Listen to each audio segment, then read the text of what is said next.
আসসালামু আলাইকুম, welcome back to my channel let's cook by FS. আজকে আমি একটি ভিন্ন স্বাদের গরুর গোশতের ভাজার রেসিপি নিয়ে চলে এলাম আপনাদের মাঝে।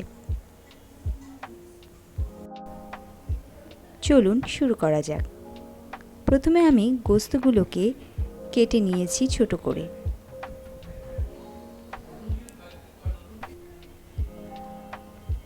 এখন আমি পাটাপোতায় গোশতগুলোকে ভালোভাবে ছেঁচে নিব। এভাবে ভালো করে আমাদের গোশতগুলোকে ছেঁচে নিতে হবে।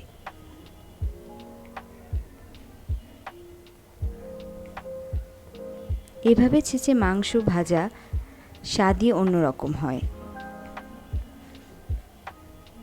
আপনারা অবশ্যই বাসায় ট্রাই করবেন।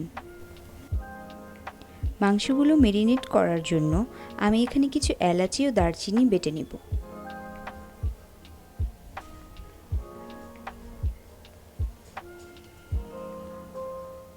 বাটা মশলা দিয়ে ভাজা মাংসের স্বাদই অন্যরকম হয়।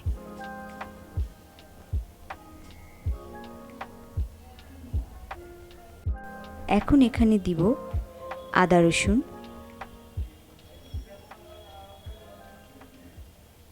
লবণ স্বাদমতো,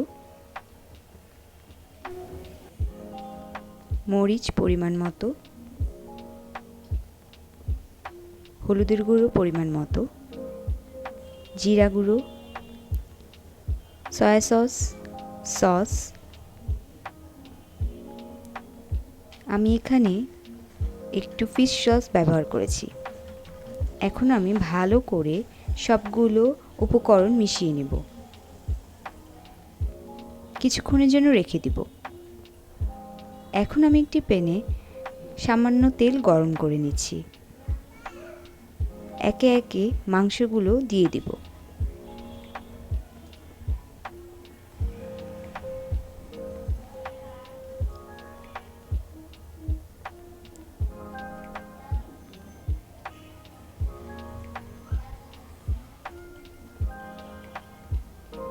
মাংসগুলো সময় নিয়ে ভাজতে হবে।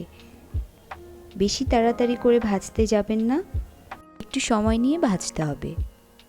এখন আমি ঢাকনা দিয়ে দিব। লাল লাল হয়ে এলে উল্টিয়ে নিব।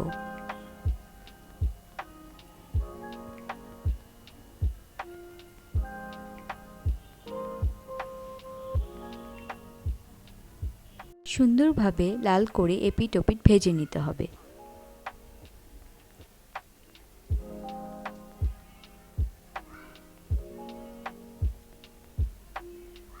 আমাদের ভাজা হয়ে গেছে। এখন একটি পাত্রে আমরা সবগুলো ভাজা তুলে নিলাম। দেখতেই পাচ্ছেন কত সুন্দর ভাজা হয়েছে, খেতেও বেশ দারুণ লাগবে।